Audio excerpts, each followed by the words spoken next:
আসসালামু আলাইকুম রহমতুল্লাহি ওয়া বারাকাতুহু। সকলে কেমন আছেন? আশা করি ভালো আছেন। আমি ভালো আছি আলহামদুলিল্লাহ। আজকে যে বিষয়টি নিয়ে কথা বলবো সেটা হলো রাসূল সাল্লাল্লাহু আলাইহি সাল্লাম বলেছেন, তোমরা রাগকে প্রচুর পরিমাণে কন্ট্রোল করো।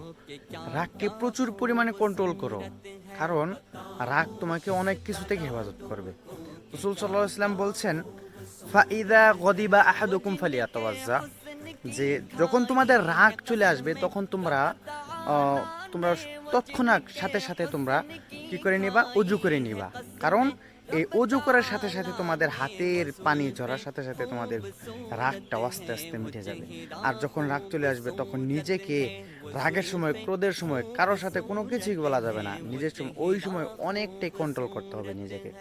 রাসূল সাল্লাল্লাহু আলাইহি ওয়াসাল্লাম বলছেন এজন্য, ফাইদা গদিবা আহাদুকুম ফালিয়াতাওয়াজ্জা, যখন তোমাদের বান্দা রাগ চলে আসবে তখন তোমরা প্রচুর পরিমাণে অজু করো, অজু করো, অজু করো। এই জন্য অজু করার সাথে সাথে তোমাদের রাগটাও মিটে যাবে। যেই হোক, আমাদের কথাটা যদি ভালো লেগে থাকে অবশ্যই অবশ্যই আমল করার চেষ্টা করবো। আমার তৌফিক ইল্লা বিল্লাহ। আসসালামু আলাইকুম রহমতুল্লাহ।